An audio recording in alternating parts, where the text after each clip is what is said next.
नमस्कार दोस्तों, मैं हूं आपका दोस्त मनीष और आप सबका स्वागत करता हूं हमारे यूट्यूब चैनल यूनिवर्स एग्रीकल्चर पे। और आपके बीच उपस्थित है हमारे head professor department of entomology के डॉक्टर कुलदीप कुमार सिंह।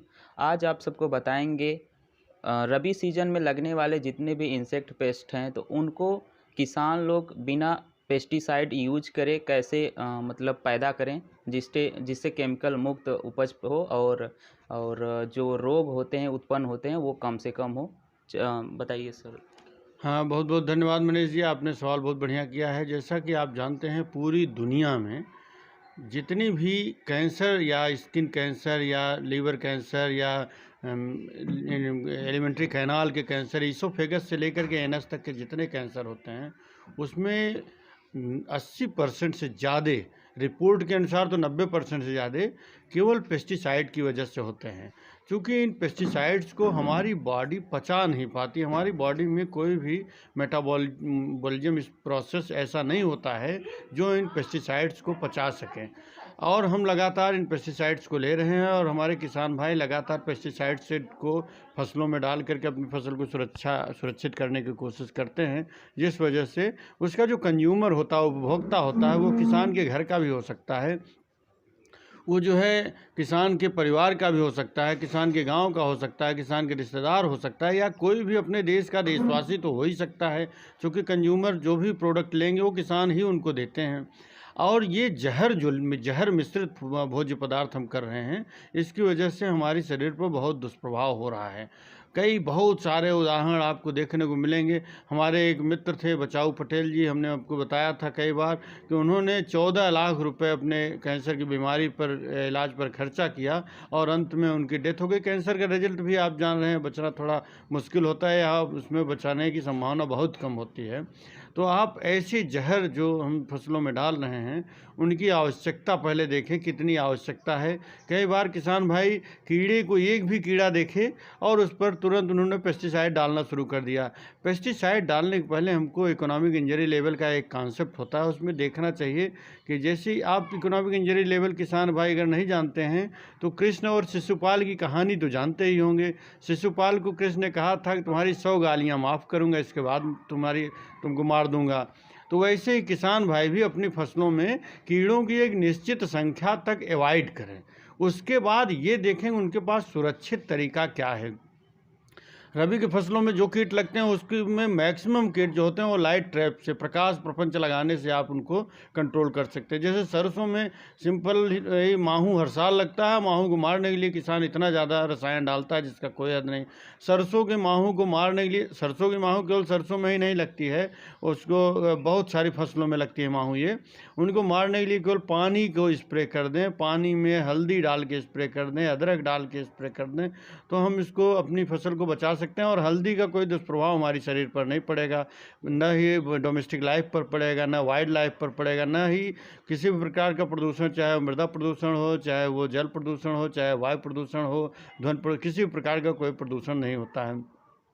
तो हमारे किसान भाइयों को ये चाहिए कि सेफेस्ट चीज़ें, सेफेस्ट रसायन, सेफेस्ट तरीके का इस्तेमाल करें। चूँकि अभी हमने लाइट ट्रैप के लिए बताया, आप जानते हैं बायोलॉजिकल कंट्रोल इतना बढ़िया तरीका है। किसान भाई चाहें, हमारा एक स्टूडेंट था, उसने आजकल मेरठ में बायोलॉजिकल कंट्रोल का शुरू किया है और वो कॉक्सिनेलिड और एनपीवी का प्रिपरेशन बनाता है। उसका 1 साल का वो मुझसे जो बताया था कि सर मैं 2 लाख रुपये, 2.5 लाख रुपये पर मंथ सीजन में कमा लेता हूँ। जो आप सीजन में भी हम लाख रुपए की पेस्टिसाइड, ये बायोलॉजिकल कंट्रोल एजेंट्स तैयार कर लेते हैं, जो चूँकि आप सीजन में डिमांड नहीं होती तो मैं किसान के फील्ड पर डेमोन्स्ट्रेशन के रूप में उसको देता रहता हूं, जिसकी वजह से सीजन में किसान हमसे डिमांड करता है और पेस्टिसाइड की से फ्री वो एरिया हो गई। हमारे किसान भाई, हमारे मित्र, हमारे नौजवान रोजगार के रूप में भी इसको अपना सकते हैं। अभी आपने देखा होगा, बीटी काटन के बारे में सुना, बीटी टोमेटो के बारे में सुना, बीटी ब्रिंजल के बारे में सुना। बैसिलस thuringiensis के स्पोर्ट्स किसान खुद बना सकते हैं। मनीष जी से संपर्क करें, मनीष जी बनाने की, या अगले वीडियो में हम उसको बनाने का तरीका भी आपको बता देंगे। घर में आप अपने बनाइए, उनको इस्तेमाल करिए। अंतिम विकल्प के रूप में आप रक्षा रसायन का उपयोग करें।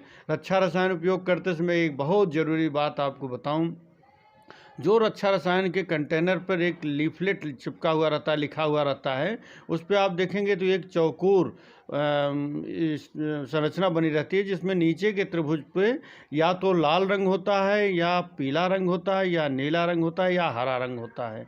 उसकी जो विषाक्तता जितनी अधिक होती है, सबसे अधिक वाले की लाल होती है, इसके हिसाब से ही घटता चला जाता है, और हरा वाला सबसे सुरक्षित होता है।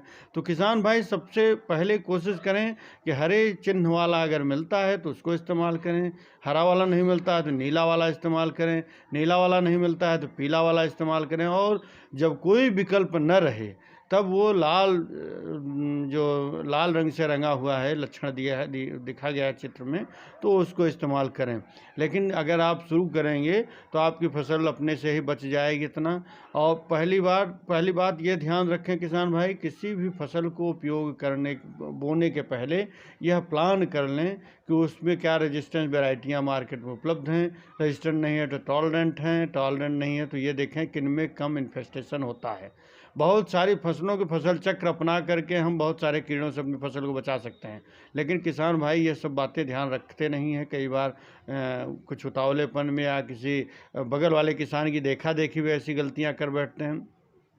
हम आपको एक बहुत ज़रूरी बात यह बताएं कि फसल चक्र इतना बढ़िया होता है, कीड़ों के जो जैसे प्यूपा है, लार्वा है, ज़मीन में ही जाके छुप जाते हैं, अगली बार जब आप फसल लगाएंगे तो पुनः फील्ड में आ जाते हैं।